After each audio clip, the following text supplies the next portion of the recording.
that would be appreciated. We will be opening up in the future the Q&A feature of WebEx to allow for public comment. And Board Chair, apologies, Committee Chair Turetsky, are we going to allow 2 minutes? Is that right? Sounds good to me. All right, fantastic. So each speaker will have 2 minutes, and I will be hitting the record button in just a moment. And after that, then the meeting is yours. This meeting is being recorded. I'm going to give it another couple seconds till we get right to then. There it is, 12:30. We're ready to go.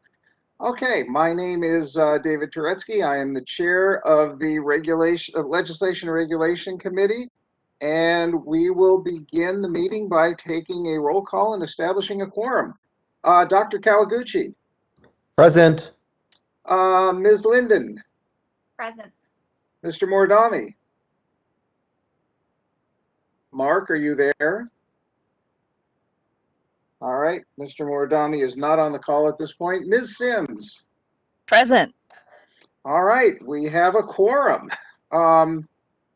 Item number 2, public comments for items not on the agenda. I will open that up to the public in just a second, but I'd like to bring to the committee's attention the letter which was submitted on behalf of, let me bounce on over here.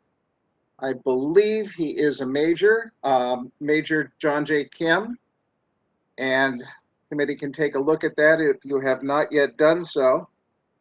Even though this is not something that we can take action on specifically today because it's not on the agenda, we will be able to address this concern, I believe, when we get to item number 7 regarding future legislative proposals. So we won't address this specifically now, but as I said, have the committee take a look at it. And Madam Moderator, if you could open up the public comment section. Certainly. This is the moderator. We've opened up the Q&A feature of WebEx, and we are sharing instructions on the screen. If you'd like to make a public comment on items not on the agenda, please click on the question mark icon, generally in the lower right corner of your WebEx screen. Or if you're on a mobile device, you can click the 3-dot other options icon to find the Q&A button. Once there, you can type the word comment into the text box and hit send. We will take comments in the order received, and each commenter will be allotted 2 minutes to speak. Let's give people a moment to locate and type.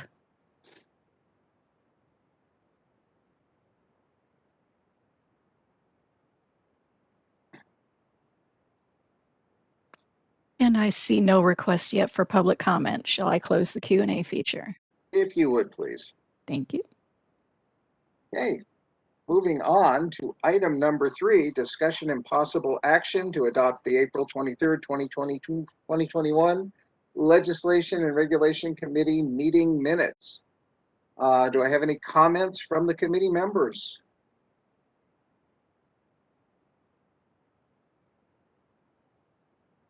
Going once, going twice. All right, before we take any public comments, can I have a motion to accept the minutes as written?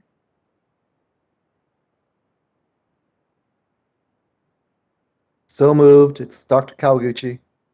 Dr. Kawaguchi moves to accept. Is there a second? I'll second the motion. There we go. Ms. Linden seconds. Moderator, if you could open up the public comment section. This is the moderator. We've opened up the Q&A feature of WebEx. We're sharing instructions on the screen. If you'd like to make a public comment on the minutes, please click on the question mark icon, typically in the lower right corner of your WebEx screen, or on a mobile device, it's behind the 3-dot other options icon. Type comment into the text box and hit send. We will take comments in the order received, and each commenter will have a 2-minute time limit. Give people a moment to locate and type.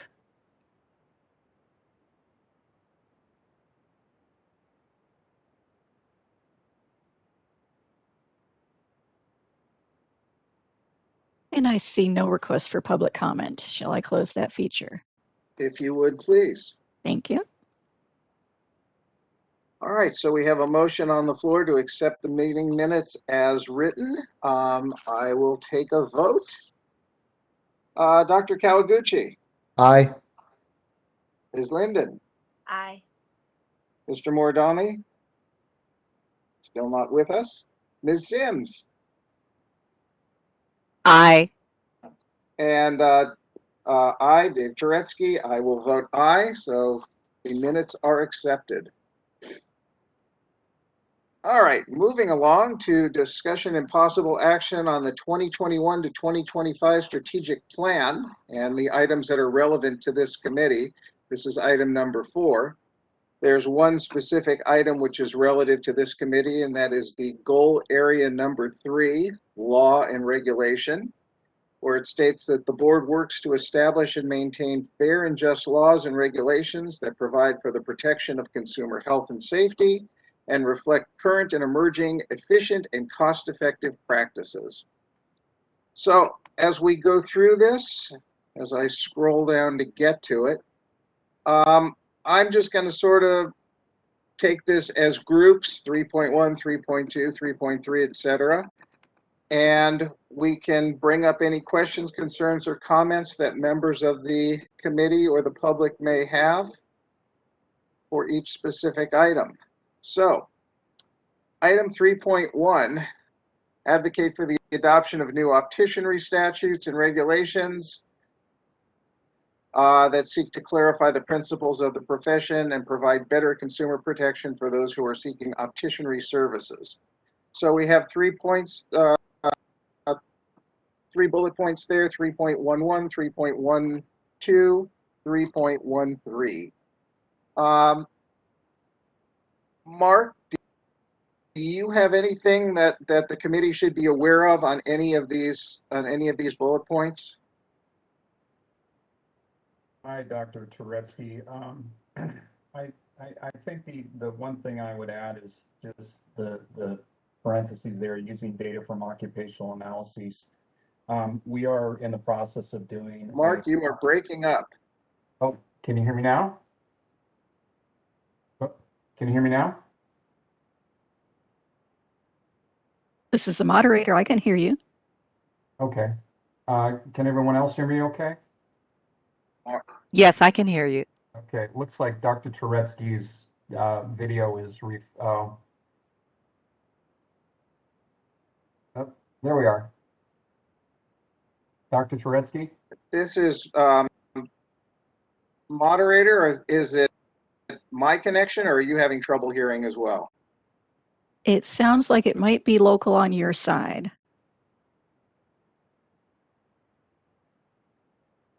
We're having video trouble with you, and All right, I'm turning off my video, and maybe that will give me some better. that often helps when there are bandwidth issues.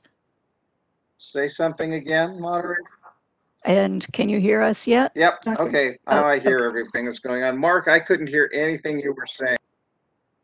No problem. I was just gonna note that at least when it comes to opticianry, one of the things that we're doing is conducting the occupational analysis on optometric assistants who are practicing under the direct supervision of the optometrist under BPC 2544.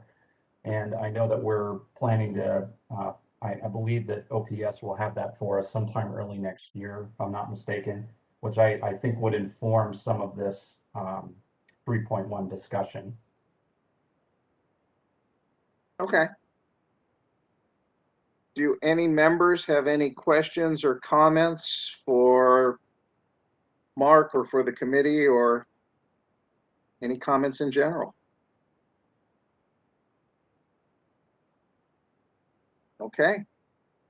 Let's move on to 3.2. Moderator, I'm still coming across okay. You can hear me?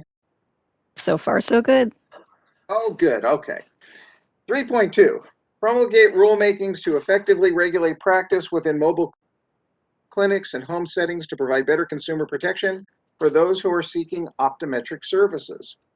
So we have the implementation of AB 896 and the implementation of AB 458.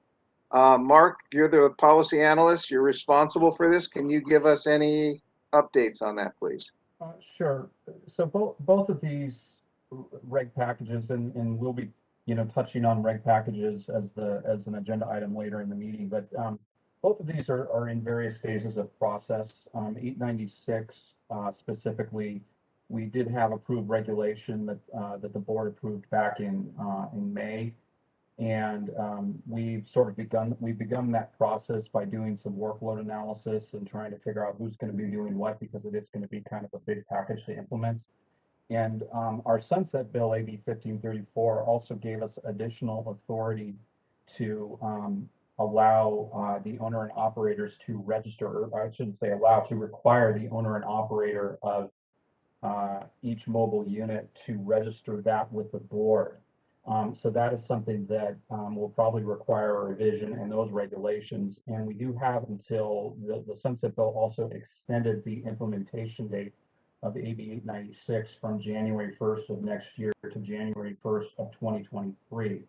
So I'd anticipate making changes to that 896 package and bringing that back with the new mobile optometric authority to the committee at the next meeting. I'd say, I guess in January or February, whenever we have them. With regards to 458, same thing. That one is also in process, and we can discuss the prioritization of that as part of the other agenda item later in the meeting, if that's okay with you, Dr. Turetsky. Great. Committee members, questions, comments, anything for Mark?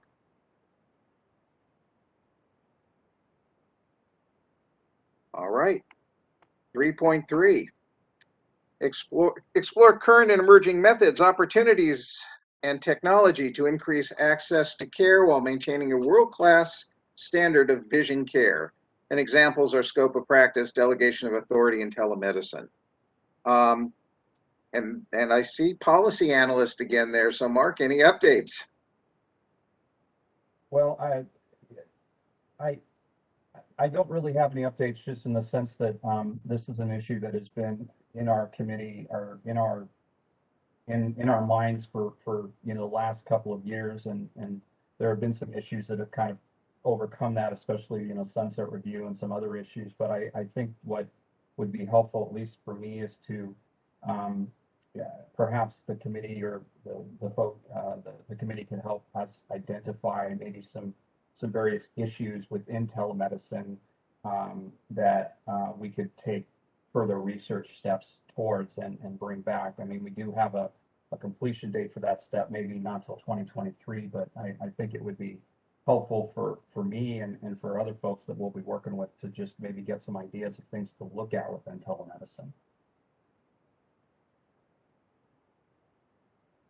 So,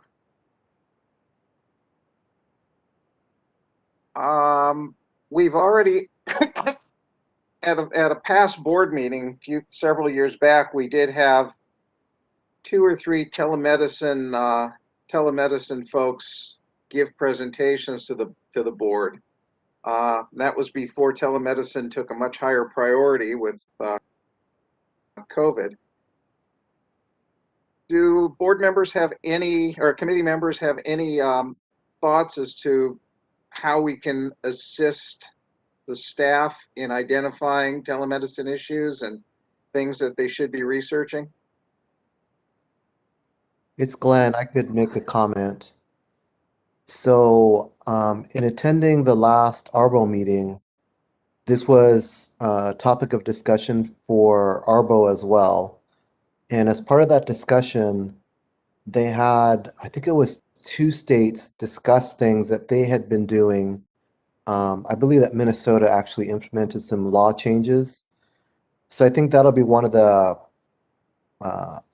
opportunities for our staff, is to find out what's going on in other states. And ARBO has committed that they would continue to share information with us as things continue to change.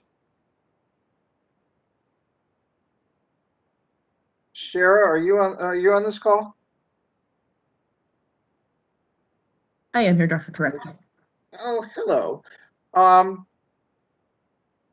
Should we be doing anything that you can think of, like requesting that the board president appoint a work group to identify issues, or how should we proceed with this? So we do currently have a telework, telework. It's exactly my thought process right now. We do have a telemedicine work group, and President Wong appointed two public stakeholders to the committee, along with, I believe, two current board members. And the board approved those appointments last board meeting. I think if there are particular guidance that on issues, so I think particularly as Dr. Kawaguchi was saying, and I apologize, I'm also accomplishing another task at the same time. I think you were saying Minnesota has made strides, so I think staff will take that back to the work group, and with the time and effort of staff and work group members, we would look into that. So if there are any other sorts of insights or direction that this committee would like to give to staff, then we can, of course, bring those to the work group and inform some of, which is what the work group, which, pardon me, the work group, which will then meet later and can incorporate some of those ideas into their work. Who's on the work group? Which board members?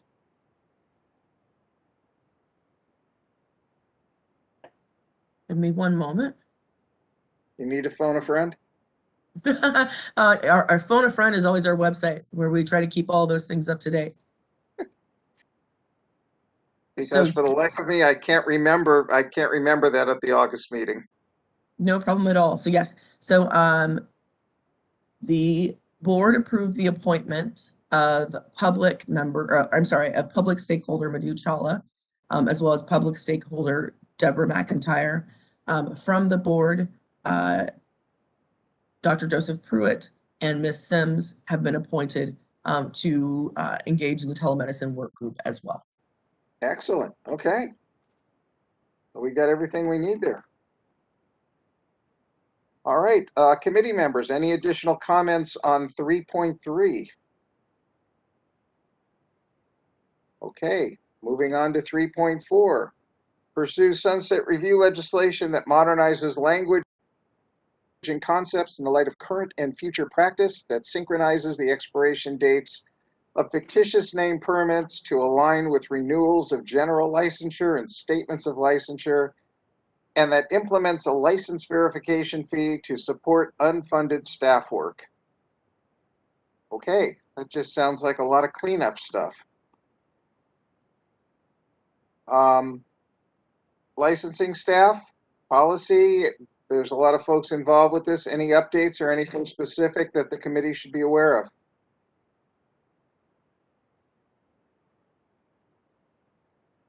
I think the one of the things that's mentioned is a license verification fee, and if I'm understanding what the sunset or what the strategic plan is referring to, it was giving us the authority to collect a fee for out-of-state license verifications, licensees that are going to other states that need a letter from us. We did get that in the in AB 1534, our sunset bill. We do now have the ability to charge a fee for license verifications. So that, if that's what this is intended to, and I think it is, then that removes at least one thing that we're looking to do as a tax in this. Okay, and I see one of the things here too, 3.4.4, something else that that can be discussed when we get to item number 7. Or, you know, I think you're referring to the specific language about ophthalmology, the specialty of ophthalmology, Dr. Turetsky. Yeah. Yeah. If I'm not mistaken, that was actually inserted into our sunset bill. And so that language will be removed as part of sunset and effective on January 1st of next year. I'm sorry, the linkage, Okay, I'm just, are you, sorry, are you referring to the, expansion of optometrists to be employed by, are you referring to the language that you talked about in the past in 31? yes, That removes, yeah, that, we were successful in getting that into our sunset bill. And so it that, was, okay. yeah, the So requirement that's amending, BMP 3109? yes, it is removing that text, specialty of ophthalmology. I did not know that. That's wonderful. Just for the committee members and the folks who may be listening, 3.4.4 relates to a provision in the Business and Profession Codes 3109 that an optometrist can accept employment from a licensed physician and surgeon as long as that physician and surgeon practices ophthalmology, which means that an optometrist could not be employed by and provide services for a physician and surgeon who deals with neurology or sports medicine or something on that order, where optometrists can be of great value for the patients that these providers serve. And by just eliminating the one word that you have to be an ophthalmologist to allow an optometrist to work for you, just opens up a whole lot of opportunities for patients to receive potentially better care and greater access to care. So that's wonderful. Comments or questions by the committee? I have a quick question on this strategic plan and how we're going to show updates to the plan as far as completion dates. Is there a separate document that's being tracked so that when we can check something off that it's done, it's something that the board would be able to see?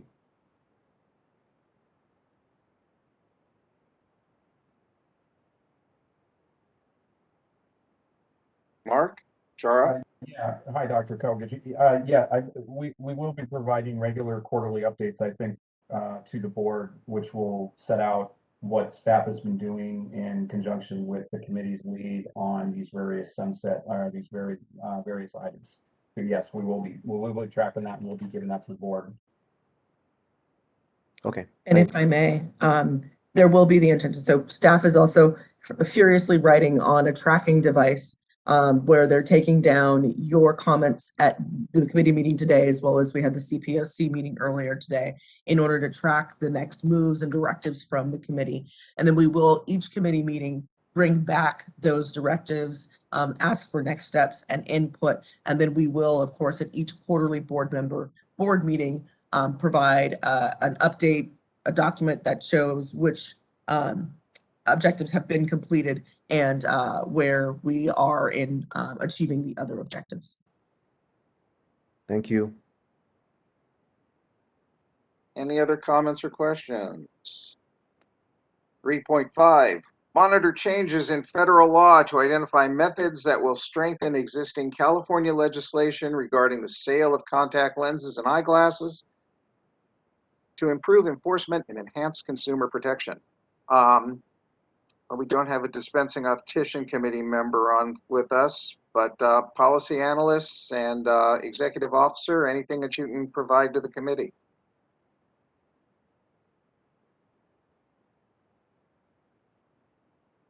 Or not? So it's my understanding that right now we actually do not have any members for the dispensing optician committee at this time. So I believe we're waiting for appointments. Shar might be able to speak to that a little bit better. But so I'm not really 100% sure what's going to happen with that. But certainly tracking federal legislation is something that we can, you see it sets out, we can work with DCA Reg to do that. And I believe they do track federal legislation, but we need to talk with them. It's on tracking federal legislation. It's got a completion date by the end of this quarter. Do you see that as not a doable, realistic date?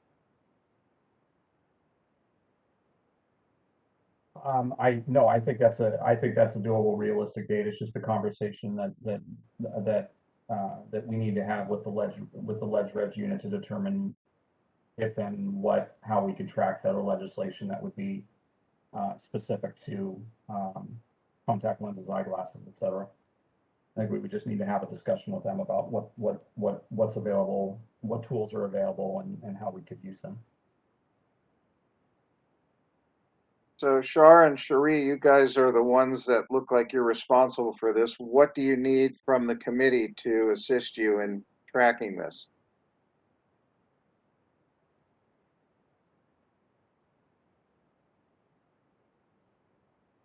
Shara? Cherie?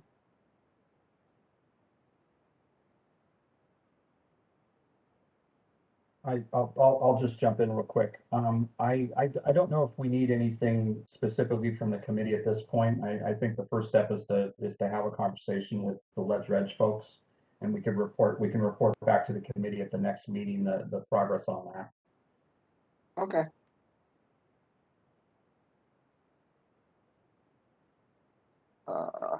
Gee whiz, that's it. Gone through it. Okay, so any questions or comments on goal number 3 from the committee members?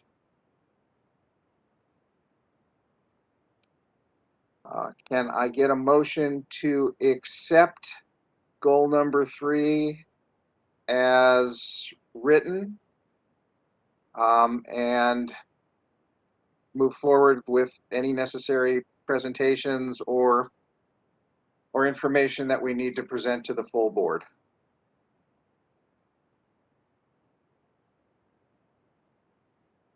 I'll make that motion. Who was that? Was that Ms. Sims? Ms. Linden. Ms. Linden, thank you. How about a second? And Mrs. Sims will second. And we have a second. Before we take a vote, moderator, can you open up public comment, please? And at the direction of the committee chair, I've opened the Q&A feature of WebEx. We're sharing instructions on the screen. If you'd like to make a public comment on the action planning, please click on the question mark icon, typically in the lower right corner of your WebEx screen. And if you're on a mobile device, you can click the 3-dot other options icon to find the Q&A button. Type the word comment into that text box and hit send. Comments will be taken in the order received, and each commenter will have a 2-minute time limit. I'll give people a moment to access that feature.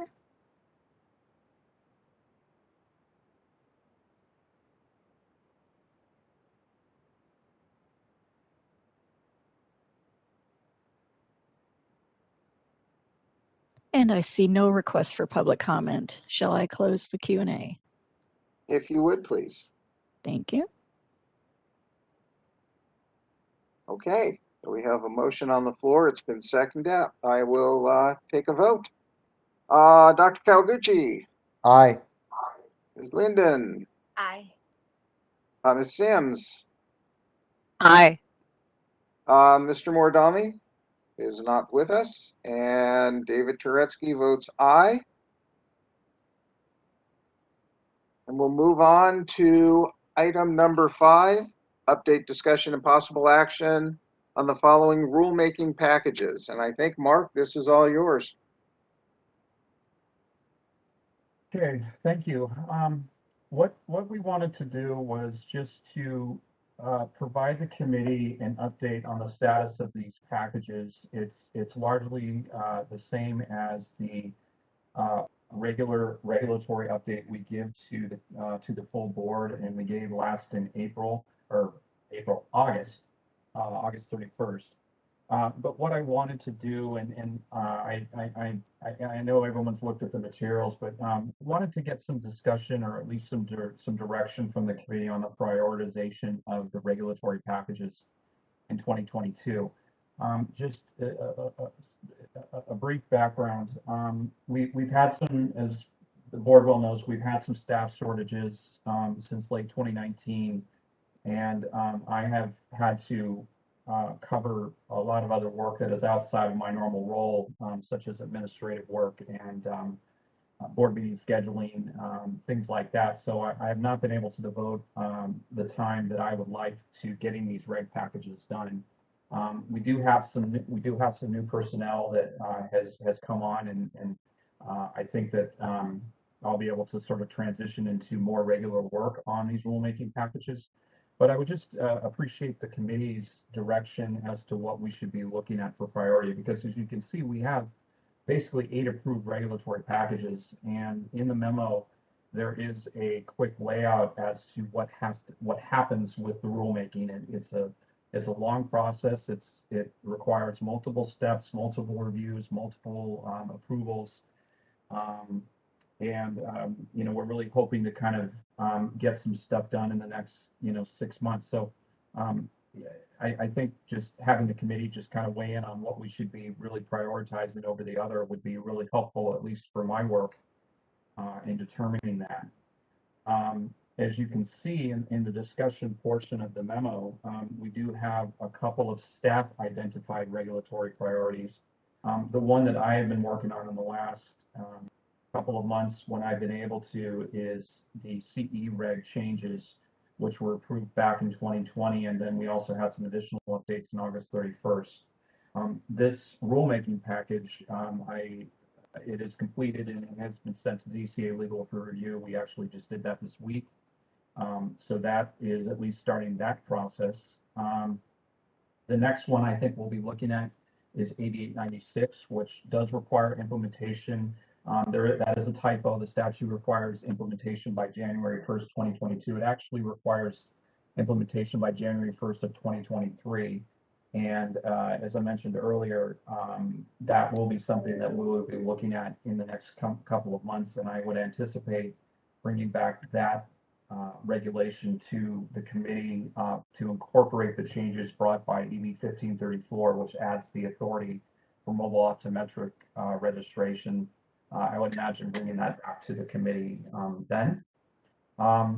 Beyond that, you'll see that we have several other legislative or statutory implementation required, such as the implementation of 443, implementation of AB 458, etc. And then we have additional board-approved regulatory actions, such as changes to the optometry disciplinary guidelines, the omnibus changes to the optician program, and glaucoma certification, and then the optician disciplinary guidelines.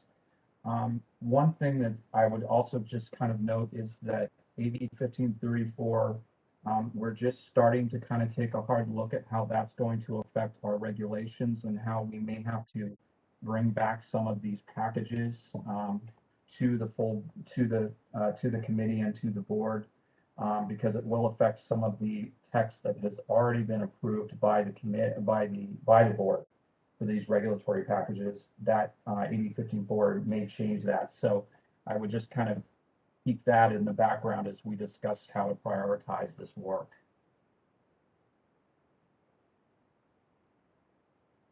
Okay, committee members, any questions for Mark? Going once, going twice? I think your prioritization looks pretty good to me, especially with the CE requirements. God knows how long we're still going to be dealing with COVID issues and how difficult it's going to be to have large public meetings. So I think having everything online would definitely be a priority. So yeah, I have no qualms or concerns about that. Hey, David, it's Glenn. I have some comments. Go for it. So I know that this is probably already done, but you might just want to, at the next full board meeting, clarify to the full board how certain decisions are made. So I know there's multiple factors, that we're faced with. And so sometimes it's related to the age of the package and how long we've been working on it. Sometimes it could be consumer protection priority. Sometimes there could be things that are going on that are outside our control, that are mandated with certain timelines. So I think as we make decisions, historically, staff has always had a pretty good understanding of what we have to work on first and what reasons they are.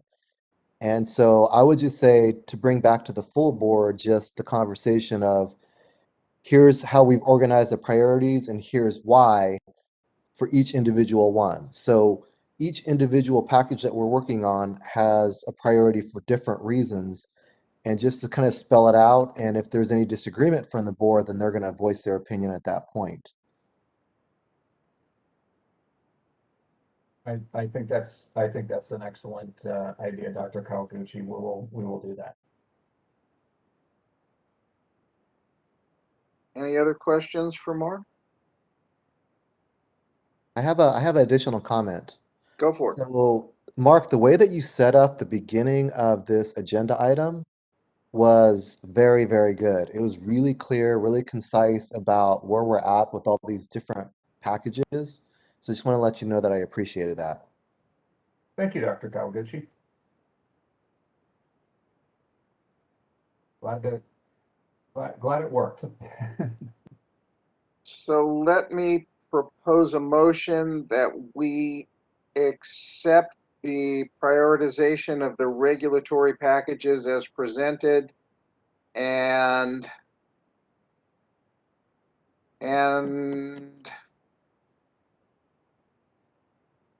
provide an update to the full board at our next meeting.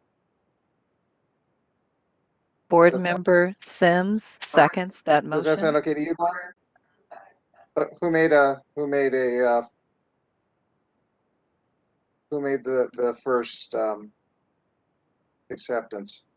I think I made the first. Okay, It's good. So Dr. Kawaguchi. Kawaguchi and Ms. Sims, you were second? That's correct. Okay, public comments. Moderator, please. And we've opened up the Q&A feature of WebEx, and we're sharing instructions on the screen. If you'd like to make a public comment on the agenda item, please click on the question mark icon, typically in the lower right corner of your WebEx screen.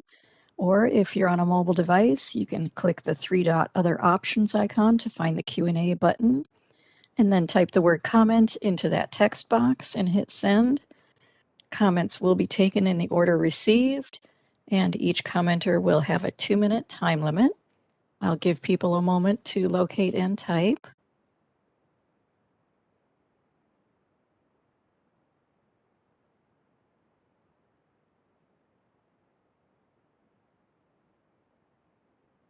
And I see no requests for public comment. Shall I close the feature? Yes, please. Thank you. Okay, so we have a motion on the floor that's been seconded, so let's vote on that. Dr. Kawaguchi, Aye. Ms. Linden. Aye. Did I hear an aye? Oh, yes, aye. Mr. Moridami is not here. Ms. Sims Aye. and David Turetsky votes aye. We'll move on to item number 6, update, discussion, and possible action on track to 2021 legislation. What you got for us, Mark? Okay, moving along. Thank you. This is an update to the committee, similar to our normal update to the board, which just sets out all the bills that we were tracking during the last legislative session. What I think would be very helpful is just if the committee could weigh in with any discussion or direction on what we will need to do with the bill.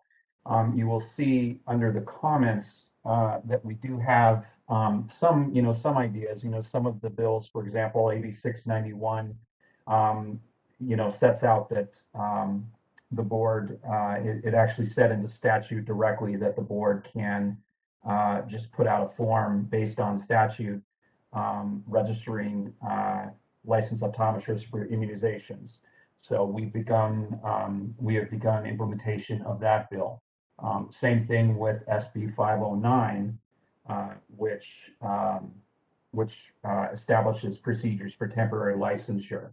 That bill is also effective and in law, and in that law, we do have the specific form, which we will use for the temporary licensee and also for the supervising optometrist.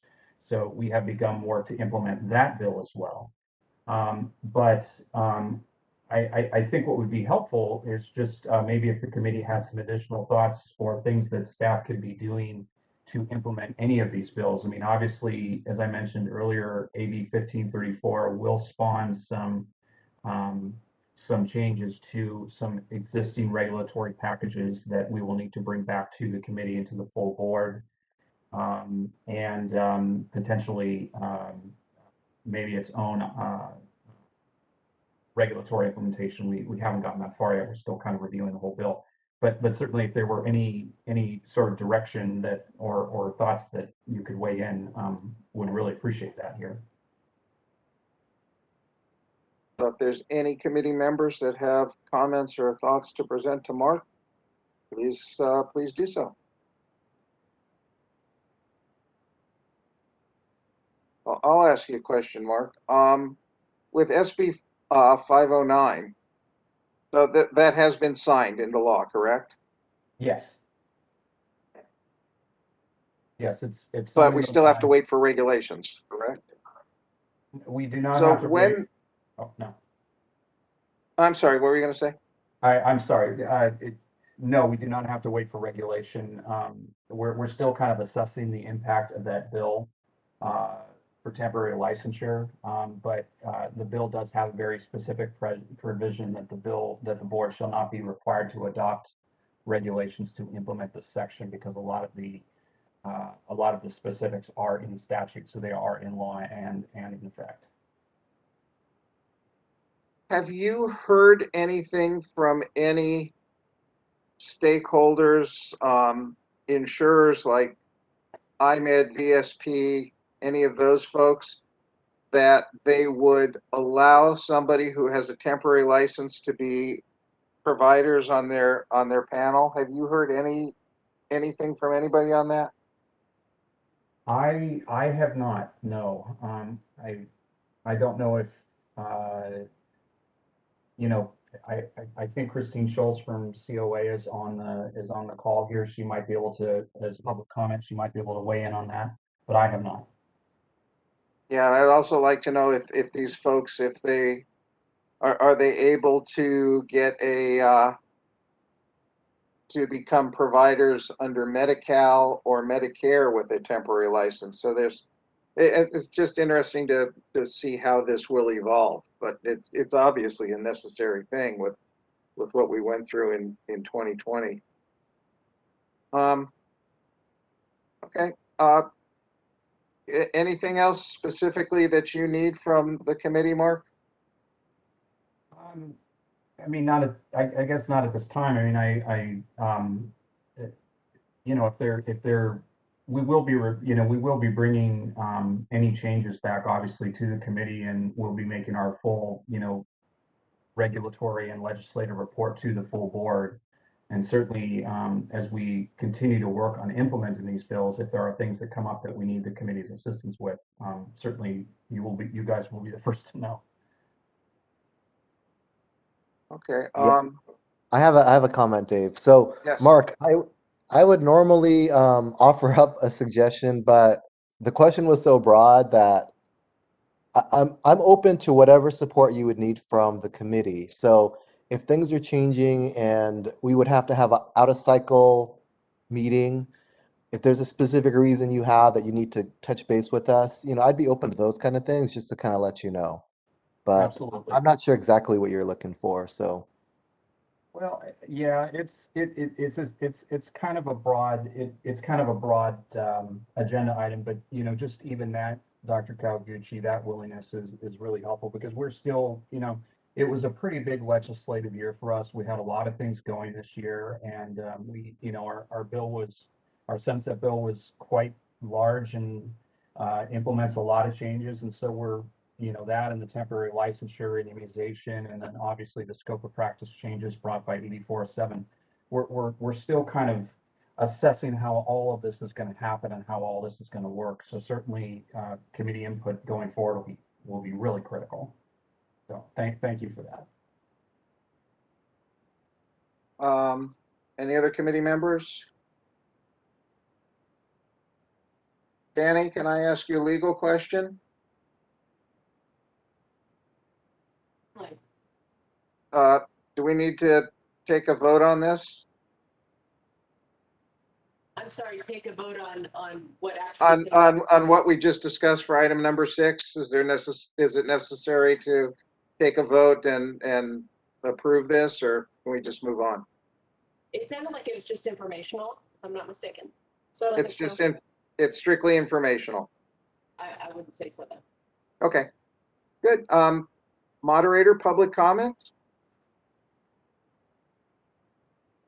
So we've opened the Q&A feature of WebEx in order to solicit public comment. We're sharing instructions on the screen. If you'd like to make a public comment on this agenda item, please click the Q&A question mark icon, typically in the lower right corner of your WebEx screen, and type the word comment into the text box and hit send. We'll take comments in the order received with a 2-minute time limit. And we do have a request for comment from an individual identifying as Christine Schultz. Christine, I will request that you unmute your microphone, and then you will have 2 minutes. There, you look like you're unmuted. Hi, this is Christine Schultz. Sorry, it took me a minute to figure out the system. Yeah, I just wanted to specifically respond to the question about 509. We did talk with VSP and IMED about this law, the proposed law, as it was moving through the legislative process, and they didn't have any concerns. We are planning a larger communication to all health plans regarding the expanded scope of practice and 509 as well, just to make sure that the information is out there and they're aware of the changes to the law so that they can change their systems. Thank you. Hey, Christine, it's Glenn. I have an additional question for you. Yep. I know you said you spoke to key stakeholders. Did you also speak to any insurers, whether it's the insurance company that the COA works with or the AOA, as far as whether or not if a person has a temporary license, would they be able to be insured? You know, we didn't specifically ask that question. However, this law was really based on what's happening now in optometry offices, where there's oftentimes a student working under a preceptorship in an optometry office who's unlicensed now, and that person, my understanding is covered by what's happening. So I would imagine that it wouldn't be a problem, but it is, I'll make a note and make sure we check with our own insurer and AOA's insurer as well. Thank you. Yep. Thanks, Christine. Any other public comments, moderator? I see no other requests for public comment. I can close the Q&A if you'd like. Sure. Thank you. Moving on to item number 7. Discussion and possible action on 2022 legislative proposals, possible recommendation to the full board. I'll start this by directing back to the letter which was sent to us for public comments for items not on the agenda, and this appears to be an obvious issue that needs some clarification in the regulations, where active duty service members are not going. Right now, they're required to pay a registration fee, whereas if they were reservists who were called up on active duty, they would not need to pay a registration fee. So we definitely need to propose that be corrected in the upcoming legislative session. So what would we do with that, Mark? I think that would be a conversation with our Ledge Reg folks from DCA and just with legal counsel, try to identify where we can have that remedy and respond to the letter. So I think that it would probably be developing some kind of. I think we'd have to take a look. We'd have to take a look at the statute that's happening, and I'm not certain if DCA has like a agency-wide thing that they're doing. I think that just our first step is going to be talking to the Ledger's folks and going from there. But this sounds like something that we can get started on. I find it interesting that this has obviously been something in the statutes which have been there for a long time, and this is the first time that I've heard about this. I don't know. Had you heard about this before, Glenn? Because you've been on the board longer than I have. I have not, and part of the reason is I think it's more complicated than what has been presented to us in the letter, and that is that there are active duty military that also moonlight in work in California as optometrists. And so, in those scenarios, I don't think it has the same application as what Dr. Kim had stated in his letter. There are also obviously active duty that are not practicing in California. I don't know how many that would be, but it hasn't really come up because I don't think the population that it affects is huge. My hope would be if it just needs clarity, could we just get some clarity and have a reg package as opposed to a legislative package? Yeah, so that's my thoughts on it. I think that I'm not 100% certain, but we don't have a very large number of licensees, optometrists, or opticians who are active duty military. I think the number is somewhere around 8 or 9. It's a very, very small amount of folks. But I think we can talk with legal counsel about if we could just potentially solve this problem in regs, or if we would need specific authority from the legislature and statute to do it. Shara, are you on?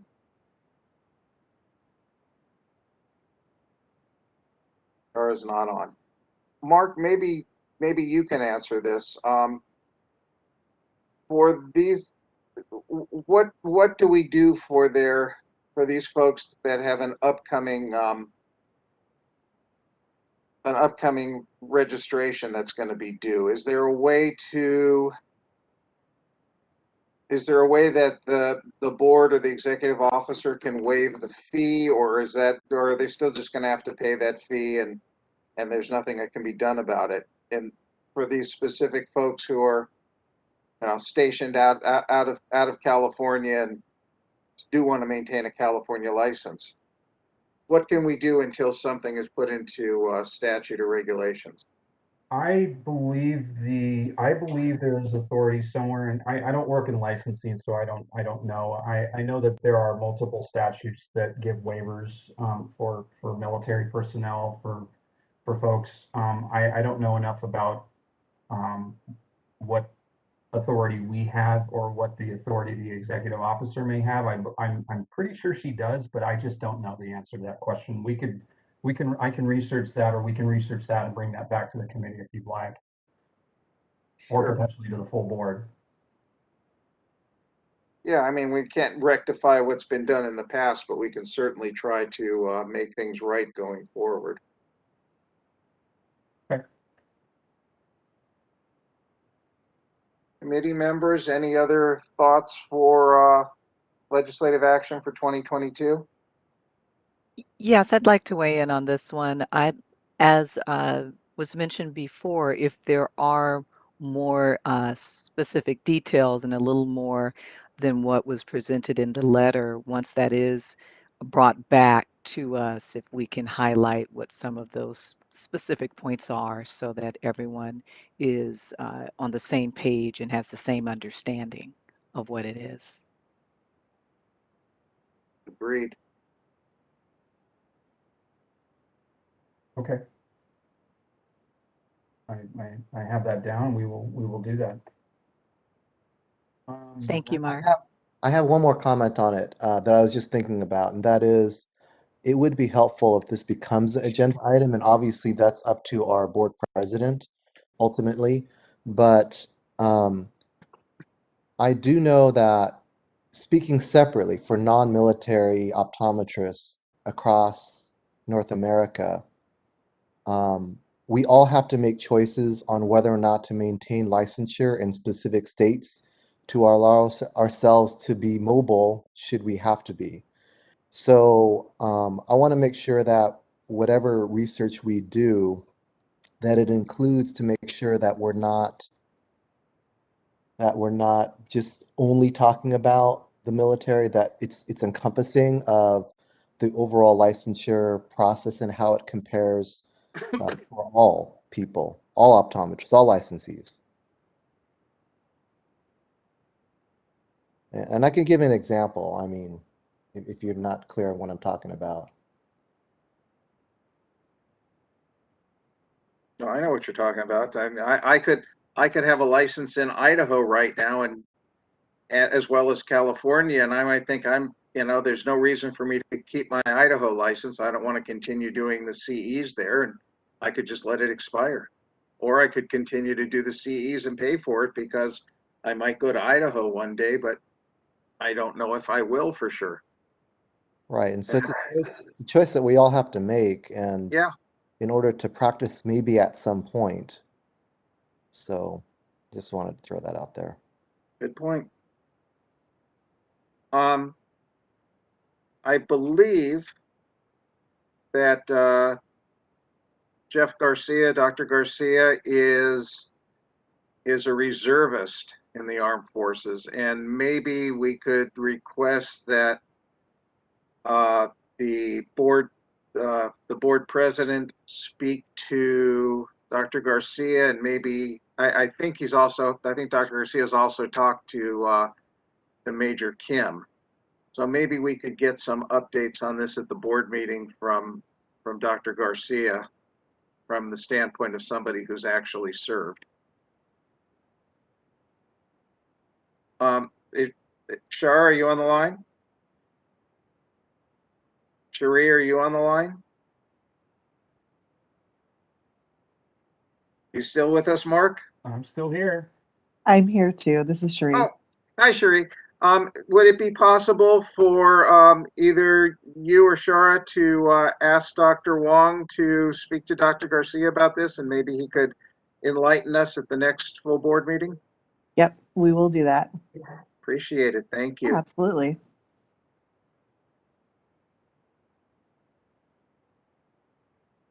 Any other possible action for 2022 legislative proposals? So I wanted to just throw out there just number 1 and number 2 just real quickly. BPC 655 was just amended as part of AB 1534, and we had right now this is the section that has to do with companies that such as Stanton Optical and others that have certain and I can't speak on this with a lot of authority just because I don't work in enforcement, but there's just we had wanted to add the words or entity to the word individual throughout BPC 655 to make sure that the law applies not only to individuals who might violate that section, but also entities such as companies.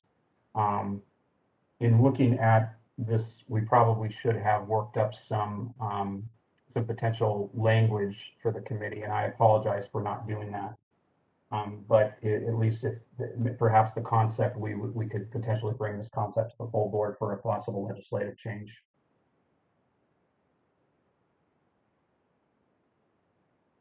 Okay. Hey, Mark, you'll have to check, but I think that there is some proposed language already. I think that we've seen some proposed language on it, so you might want to double check that it might already be done. Okay, I will. And then the second one is just the note of the special faculty permit that allows an exemption for optometrists who have trained, say, in Canada that are on staff at one of the three optometric colleges. The board did endorse this, and we did try to find an author in 2020. We weren't successful, and we did not include it as part of our sunset bill, but I think this would be something that we would perhaps look to do again in 2022. So perhaps if that would be something the committee would endorse us doing, that would be one thing we consider also. Wait, can't folks who are licensed in Canada, they can, okay, this is for somebody who's solely licensed in Canada that has never had a California license, but they're teaching at a California school. This just grants them the ability to practice optometry while they're in their position as an instructor at the school? Yeah, just a special faculty permit for them to do so. It allows them to do things like sign charts, things like that. Okay. And the text that is included as the attachment is the actual text that the board had approved back in 2019. And I would anticipate submitting this text to the legislature again and see if we could find an author or something like that. Well, I think that my idea on that is there were some key stakeholders that came to us with this opportunity, and maybe we can tap their shoulder and ask them for support in helping us find an author. Okay. Let me ask something on that, Mark. So if somebody is licensed in Canada and they've gone to a Canadian school, those are all accredited schools as far as U.S. education is concerned, correct? I'm not 100% sure how that works. I'm not familiar enough with that. I'm not familiar enough to answer that with confidence. Okay, let me give you an alternative then. What if somebody's a licensed optometrist in Oregon and they're going to be working at Western University? Do they have to have a special permit to do that, or are you allowed to have a license from out of state and still sign charts at a learning institution, even if you're not licensed in California? Because they're not California, I believe that they are, but again, I'm not 100% certain even with out of state how that works with schools. This exemption was just mainly directed towards folks who are foreign trained, like in Canada or from Australia or something like that. How out of state folks on staff at schools, how they do that, I don't know. I'm fairly certain that they can already, but I'm just not 100% sure how that whole process works. Okay. Oh, I was just curious why this wasn't included in the recent sunset bill. Don't remember. I believe we submitted it as part of sunset. I don't recall why it wasn't included. There was a great deal of back and forth about this bill. I don't recall why it was not included. Sorry, Ms. Linden.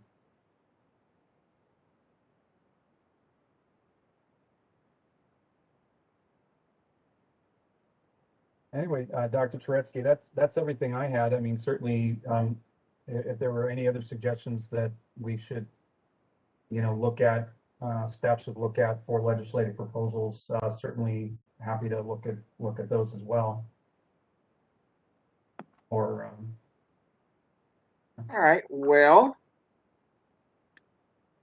let's see. Could I have a motion to accept the proposals that have been made for 2020 legislative actions to bring to and recommendations for the full board? So could I have a motion to accept that? I'll move to accept the proposals. Okay, Ms. Lynn accepts. Second, And I second that motion. Ms. Sims. All right, public comment. And this is the moderator. We've opened the Q&A feature to facilitate public comment. You can find the Q&A feature behind the question mark icon at the lower right of your WebEx screen or behind the 3-dot other options icon on a mobile device. Type the word comment into the text box and hit send. Comments will be taken in the order received, and each commenter will have a 2-minute limit. I'll give people a moment to locate that Q&A feature and type.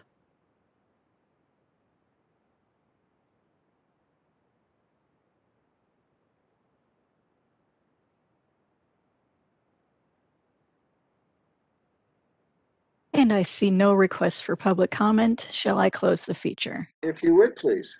Thank you. All right, so let's take a vote. Dr. Kawaguchi, Aye. Ms. Linden, Aye. Mr. Mordami is not with us. Ms. Sims Aye. and Dr. Turetsky, aye. Motion passes. Future agenda items, item number 8.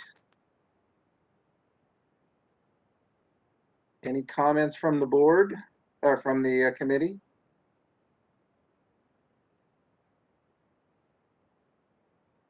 Hearing none, are there any public comments? And this is the moderator. I've opened the Q&A feature again. If you would like to make suggestions for future agenda items, you can click on the Q&A icon at the lower right corner of your screen or on a mobile device. It's behind the 3-dot other options. Click on that Q&A button. You can type the word comment into the text box and hit send. I'll give people just a moment.